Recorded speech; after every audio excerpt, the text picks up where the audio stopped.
Whoa! You snuck up on me. Wow. You've been making me wait all this time here for you. Thank you for arriving. My name is Rich with Unlimited Cards. If you have arrived here, you are well off the beaten path. I am a nobody. This new Flesh and Blood set, what is it? Compendium? Coping with Wrath? Copa? Is such an interesting case. And we'll dive into it. I do want to start off with, um, you know, so I have a store that I go to, pretty close to here.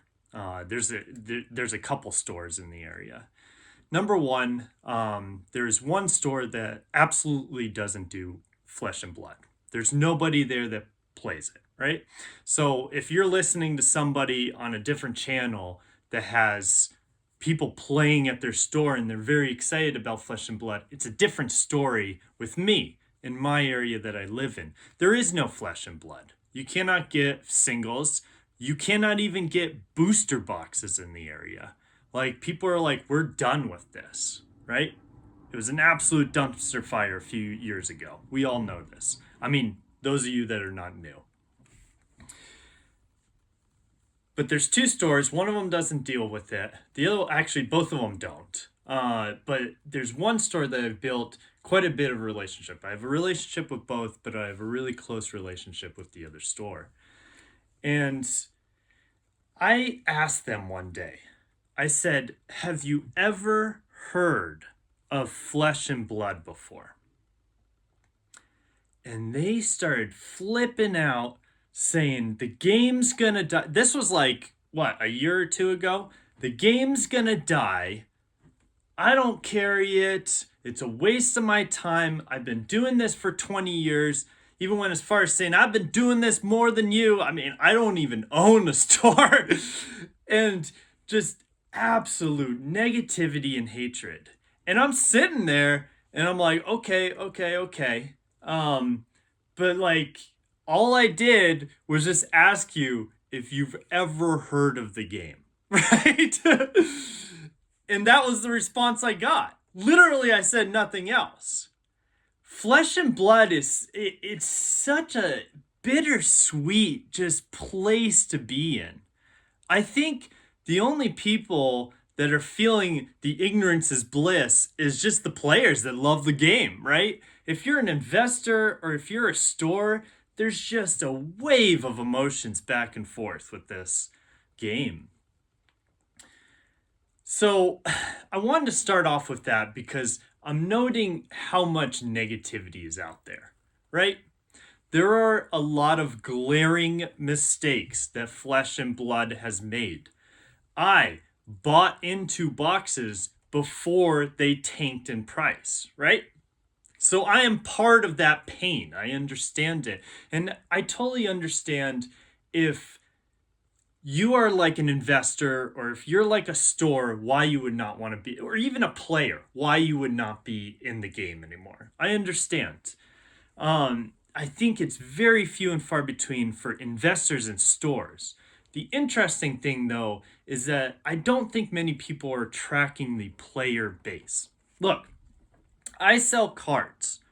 I sell Flesh and Blood cards. I have like what, hundreds of listings on TCG Player, and they sell almost daily. And the singles that I put up there are not the recent sets. I mean, I don't know. Maybe I should put recent sets up there because then I'll get more sales. You know, if you want to complain about that, if you want to say, no, it's not worth it, sure. I am open to listening to your opinion, and I am going to continue on my own path, right? And so we have this new Flesh and Blood set that's coming out. And I've been looking on, I got like an incognito account, and I've been looking around and just seeing what people say on social media. I personally have the ability to listen to negativity and people's opinions and have my own opinion. I think I still get affected by people's words, of course. We all do. I think we're less free than we think we are. We're like hamsters running on the wheel as the algorithms just get pushed to us. But I'm telling you, I am super interested in this set. Okay? Here's the reasons why. Now, I'm not a player of Flesh and Blood. So, from a player perspective, I probably don't have like the best knowledge. All right. So, for players, whatever they think, I'll just listen to them. It seems like everybody's on two different sides of the fence. It's literally like politics, where you got reds and you got blues, and then you got the purples and the greens, and everybody's just yelling at each other and literally wanting to kill each other over their beliefs, which just adds to war and destruction in this world. I mean, is there a different solution? Are people trying to make other people like believe in what they believe in? We're all human. We have different beliefs. I mean, it is what it is. But I'm looking at this set. There are cards with so much value, right? So that's one key concept. Number two, a lot of the chaff is taken out of the packs, right? So, it's kind of like what they did with play boosters. Not really, because they just create another problem with Magic, but they're trying to get rid of like all those smaller cards. They're really for like a draft format.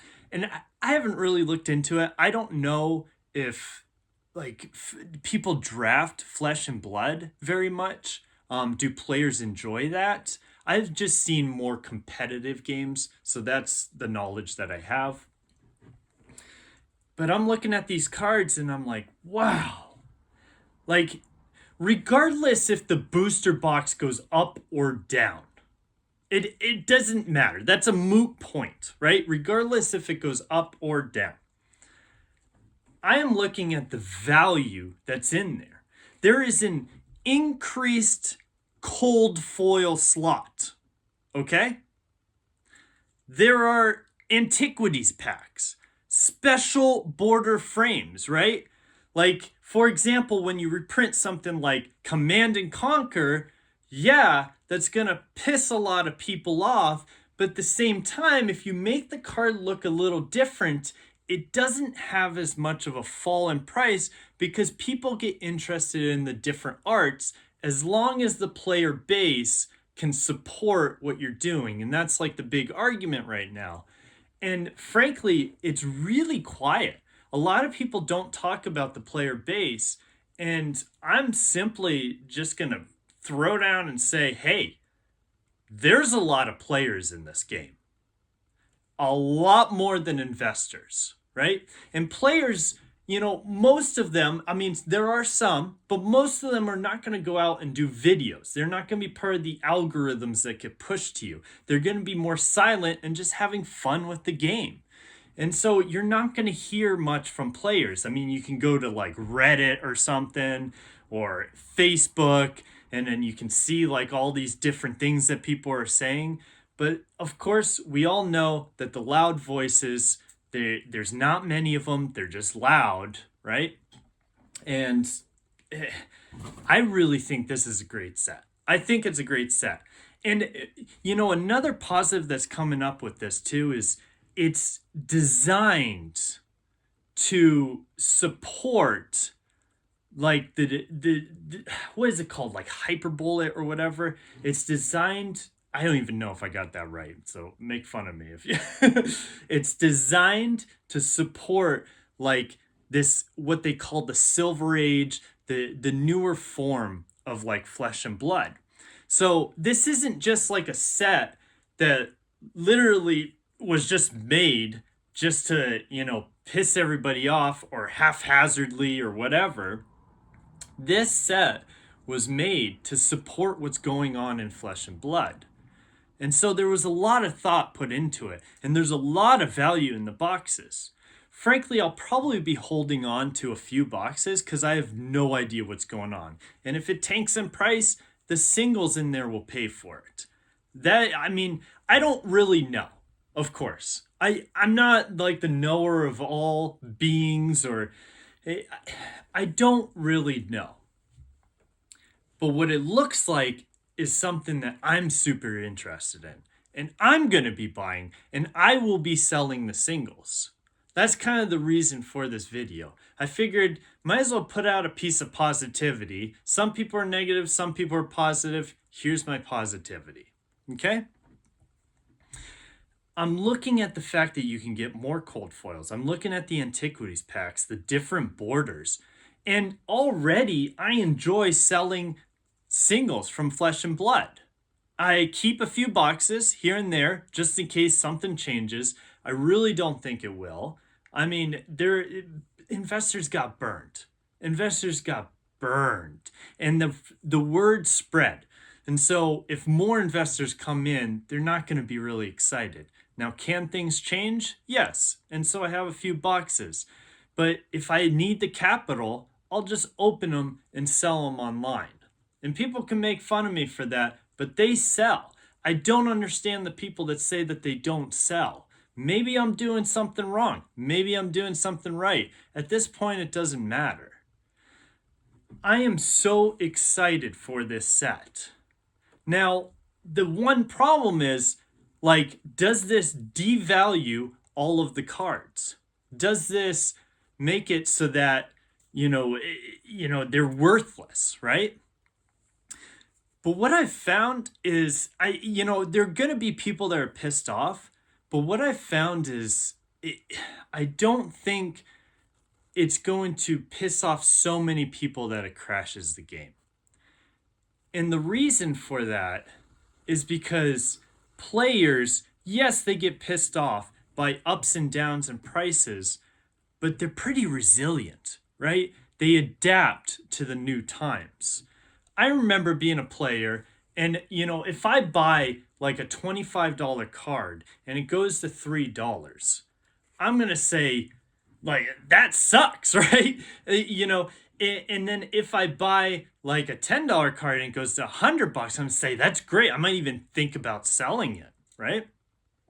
But those are just flashes in the pan. Those are just quick emotions that happen, right? And then now, of course, we have the internet, so you can just throw all your emotions out there and complain about whatever you want. But what I'm noticing is, like, it's not just negativity. There's a lot of positive people right now. There are a lot of people that are very positive about this set. I've noticed a lot of people are saying that they like that there's not extra chaff and that it's not draftable and that you get like those kind of cards, the rares. The one issue with that is that I think that, what is there, like 368? I don't know, like almost 400 cards in the set. So you're probably not actually going to get what you want. As a seller, though, it doesn't matter. And what is it, like a almost 80% guarantee that you'll get at least a rare? And then, that last like 25% is like mythics or legendaries or fables, cold foils. I mean, this is a beautiful product that is going to help my sales. And I'm a good seller, right? I'm not someone that takes 2 weeks to ship your items. I ship them in a day. Maybe that'll change sometime down the future. But being able to ship these beautiful cards to people and seeing their smiles on their faces as they get them, that's what I'm all about. That's what I'm all about. So, all in all, I don't know. A bit ranty of a video, but I'm loving the set. I am. Does everything crash and burn and everybody hates it? Yeah, that's possible. But I'm going to be positive because this is looking juicy, And frankly, I've just learned that it is such a waste of my time to be living a life of just negativity and complaints. I challenge anybody out there. If you have some negative habit, or you have like a habit that you want to get rid of, or you find yourself being stuck or whatever, all you need to do is just look at what you're doing, see how much time it takes you, times it by like 24, by 365, if you do it every day, times it by 365, and then times that by how many years you're going to live. And that's how many minutes you're spending, with that negative thought or those negative behaviors, whatever. Spend the time, look into it, really look at the numbers, right? Because the one risk here is if you are very negative, right? And it goes well, it's not the fact that the boxes will go up.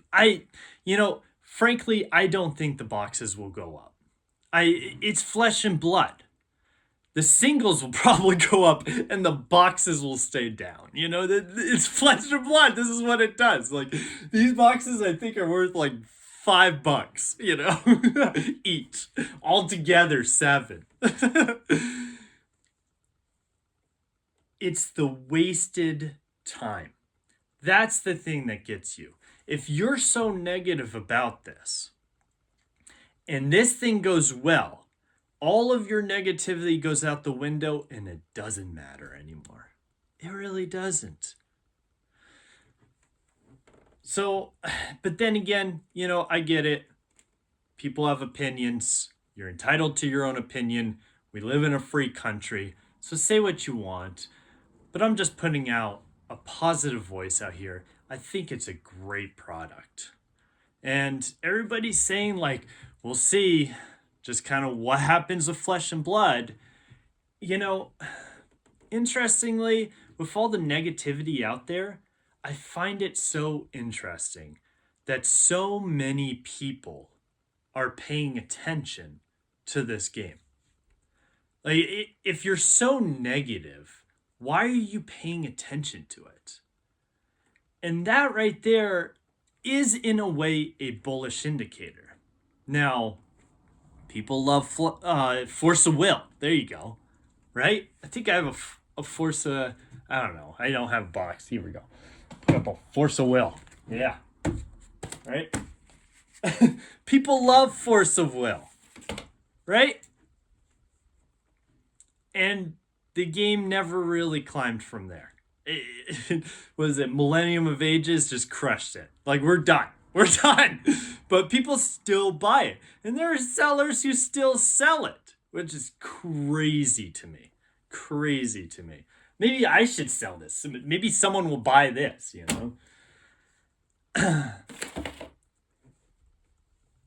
Flesh and Blood, though, is not completely dead yet. Now, a lot of people will tell you that it is because of their own emotions, but I know it's not. And before you get negative, you have to see how the product is going to hash out. I think the really huge card pool is going to make it hard for people to want to buy the boxes and the packs, which can lead to a downside of prices. But as far as the singles, like, if you're a store and you sell Flesh and Blood, this is probably an exciting moment for you. If you're a store thinking about selling it, this is a great product to, like, start out on. Don't go ham, buy a couple, see how it goes. And then you do little bits by little bits. And if you see any trends that are working against you, you avoid the trends. It's not that hard of a concept. I mean, we live in like this world where once something disastrous happens, everybody's out. Like, I get it. It can crash. But at the same time, if it's not completely crashed, why would you avoid it if you're interested in it? That's my last point. Why would you avoid it? It's a beautiful product. I mean, look at what Flesh and Blood's doing. They've changed so much. And if you remember, now of course TCGs are different nowadays. I get that. But if you remember, back in the 90s, Wizards had a complete and utter failure with Chronicles, Homelands, uh, what else? Fallen Empires. That whole era was a disaster. And of course, back then, Magic was like the only trading card game. You had Pokemon too, but they were king. They had the market share. And then all these little ones came up, but they weren't enough. Like Magic was king. I get it. But it hasn't crashed yet, is all I'm saying. And this product looks so beautiful. And I hope that if this thing crashes, someone will make fun of me. Because you know what? I was even thinking about it. I've heard that there are some billionaires out there that they will literally pay people to talk shit to them. Why? Because it keeps you humble, right? And a lot of people love dishing it out, but they just don't know how to take it, right? And so you got to learn how to take it because the humility is a beautiful thing that'll keep you pushed forward. I don't know. I've ranted way too much. I went way off topic. All in all, great product. Is it going to crash? Maybe. I don't care. I'm buying it. I'm selling the singles. I'm going to hold on to a couple boxes. There you have it. Now you know.